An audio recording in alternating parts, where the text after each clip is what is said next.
Christoph Gorder is the Chief Global Water Officer at Charity Water, an organization dedicated to bring clean water to millions. We discuss what it was like to grow up in the Central African Republic. He tells how having all the supplies and resources in the world will not help you assist refugees when separated from them by the military. We talk about how the world needs global solutions delivered through local institutions. He explains why clean water is often misunderstood. We talk about the balance between international pressure and quiet diplomacy, and address the fact that if you can't deal with failure, you won't last. Let's listen.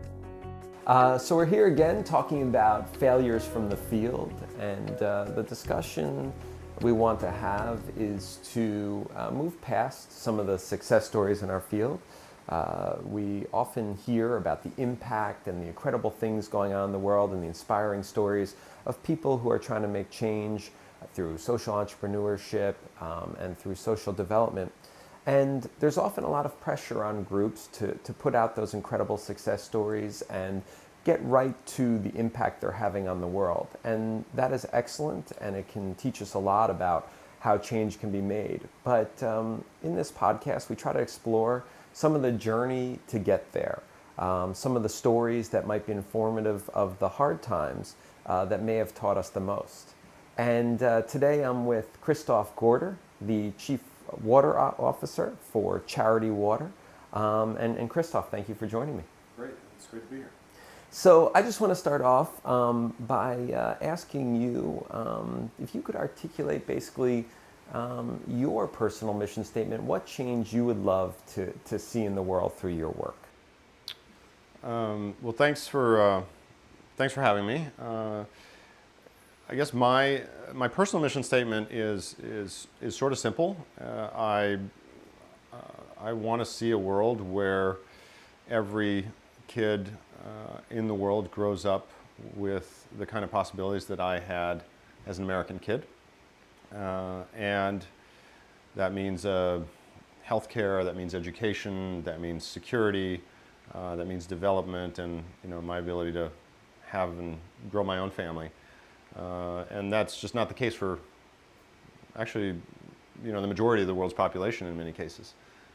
It's very real for me. I grew up in the Central African Republic, and so the kids that I grew up with, that I played with when I was 4, 5, 6 years old, have lived vastly different lives over the course of the last 40 years than I have. And it's just a function of where they were born. And I don't think that's right, and I am trying to do everything that I can to change that, one person at a time. With that kind of formative experience, you must have had some early attempts at trying to achieve this personal mission statement, and I'm sure earlier in your life, possibly with less resources at your disposal and less experience, there must have been some interesting trial and errors in your early pathway. I'd love to hear about those a bit. Well, I think for me it was something that I became more aware of as I got older. Growing up in that kind of environment, I wasn't as acutely aware of it, obviously, as I am now, and how important and vast the differences were that were right in front of me. So for me, the journey on this path of really taking action began after college, when I started working for an NGO and working in disaster response in some of the toughest places in the world. And I thought it would be a 2-year sort of Peace Corps type of experience, and then I would get on with my life and do something else. And the more I got involved and the more I saw the need and the possibility to make a difference in that need, the more, I guess, dedicated I became to trying to scale up that difference. So I think back to my own growing up experience, and I think what I took away from that was really a foundation of empathy and community with people all over the world, where I realized very intimately that these people were no different than I was. And that has served me to think about this for many, many years. In those early experiences, kind of what you thought of as those first trips and the first experience in trying to assist in disaster relief, what did you see as your greatest successes in being a part of that, and what was most frustrating to you? Well, I think since we're talking about failures today, disasters are, epic failures. They're epic failures of infrastructure and, the government's ability to respond to a particular catastrophe that happens for their citizens. So, when you talk about failures, they're massive failures. And so, as a relief worker, you insert yourself into this, and I think, from day one, you realize that you're operating in a failed world, and in a world of failures. And you need to be able to find successes in that world. And if you can't deal with failure, you're just not cut out for it. Like you just won't last. So in a highly unpredictable situation, like a big natural disaster or a refugee crisis, you need to realize that every day you're going to face failures around you and failures of your own ability to accomplish what you set out to do. And you need to learn from that, and you need to bounce back from that, and you need to not get discouraged in order to really make a difference over time. And if you could articulate a learning that you took away from some of these experiences, something that where maybe one of these epic failures was going on, you weren't able to accomplish what you wanted, but you were able to work around it. Yeah, I think about working in a Kosovo refugee crisis, for example, in '99, and being on the Macedonia-Kosovo border and being there with relief supplies, with the ability to provide medical attention to refugees, and the border was closed, and there were 30,000 refugees that we could see a couple hundred yards away. There were military units between us and them, and we had completely failed at achieving, diplomatic access to these people, humanitarian access to these people, to provide them with medical care. It was March, it was in the mountains, it was very cold, these people had been walking and traumatized, and we could see very ill people, old people, children, within eyesight who we could help, and we were unsuccessful for several days in getting access. I think people responded in different ways. Some people got very angry and went to the media and gave, strong denouncements of the Macedonian government, for example. Others of us worked quietly with the government institutions, patiently, painfully, through hours and hours of meetings to try to broker a deal to get in there. And it's hard to say what actually worked to create the breakthrough. Was it the international pressure on CNN, or was it the quiet, operational diplomacy that we were trying to do in the meeting rooms? Ultimately, there was a solution, and my lesson from that was, if you stay at it, it's unlikely in these things that you will achieve your objective on the first try, but if you stay at it, you will be able to achieve what you want to do. And in that case, we wanted to provide medical care to people who needed it. Very interesting that you mention timelines and the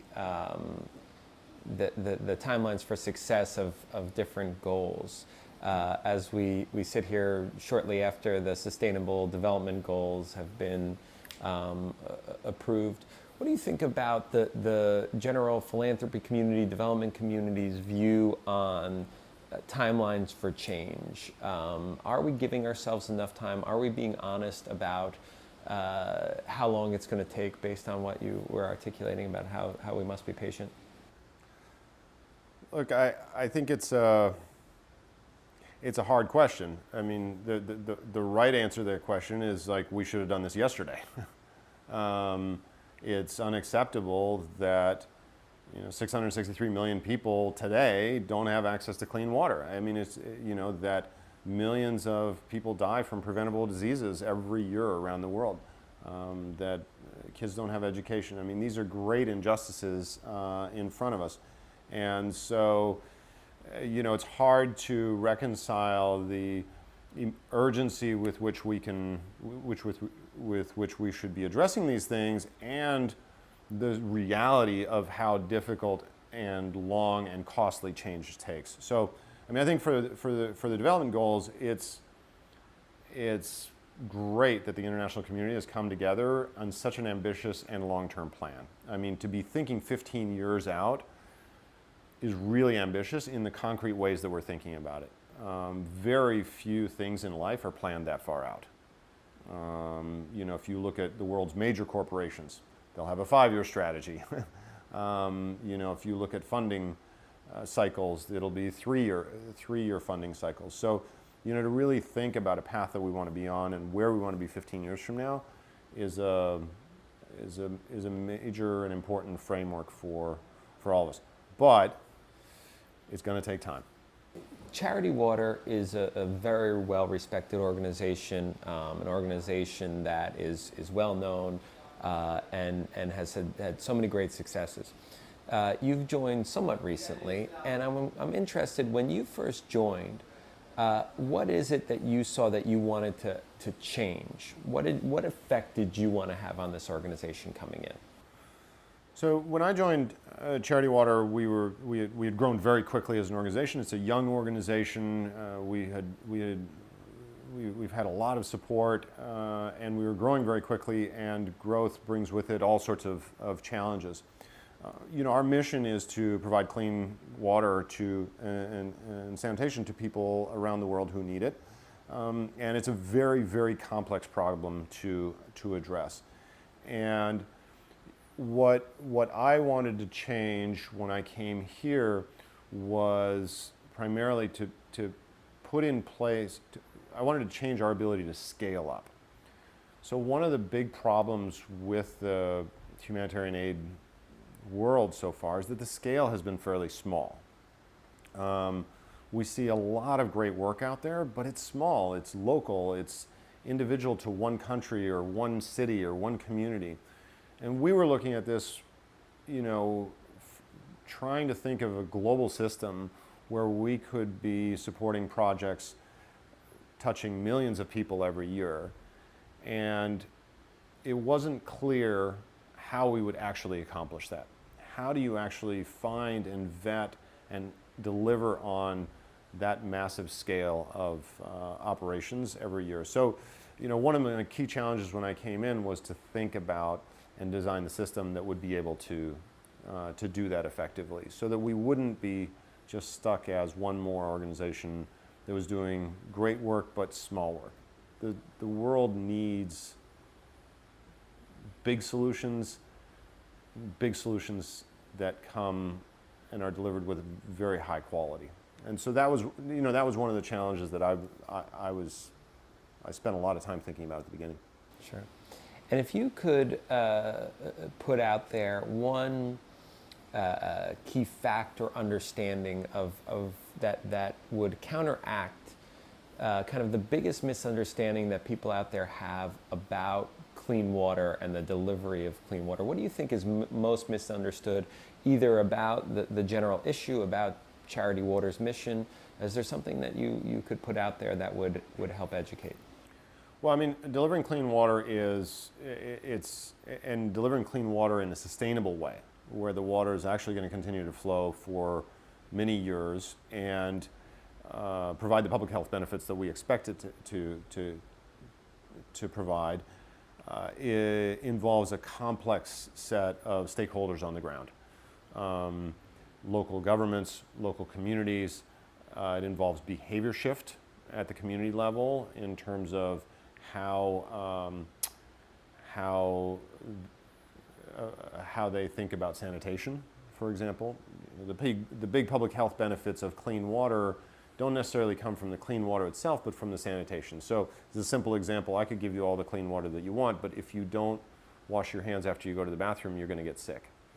So what starts as a seemingly easy solution, which is that I just need to get water to come out of a pipe to change the world, becomes a much more complex intervention around making sure that that water is going to continue to flow and making sure that the people who are using it have the tools and the knowledge to be able to use it in a way that's going to keep their children healthy. And that, the misconception about water, the greatest misconception about water is that it's as easy as just giving somebody a bucket of clean water. And it's not. It's a much more complex thing. And finally, I'm very, very interested in terms of the big solutions. And I think the ambition is excellent. The question I have is, if one of the issues we have is that a lot of these, the work we do is local and we want it to reach millions, how do we reverse engineer that so that when we are reaching millions, we still have the local talent on the ground to make sure that the more complex things happen, if you see what I'm saying. Mm-hmm. So you mentioned all the complexities that follow on from clean water that are essential to make that clean water have an effective impact. In what ways have you tried to engineer your programs to be both big in scale, but smaller in terms of their ability to reach local actors? So I think there are a number of components, but I'll single out two, which I think are probably our most important ones. The first thing is that we accomplish our mission through local partners, through organizations run by local professionals who we identify and support and help them get stronger, and they're doing the implementation, which means it's not somebody from Charity Water from New York who's going to go to one of the countries we work in. They'll be there a couple of years and then they'll come out.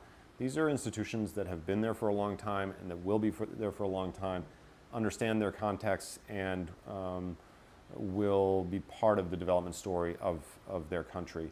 So focusing on local capacity, whether it's local NGOs or local government or local private sector, is something which is absolutely fundamental to our model and to our belief in achieving lasting change.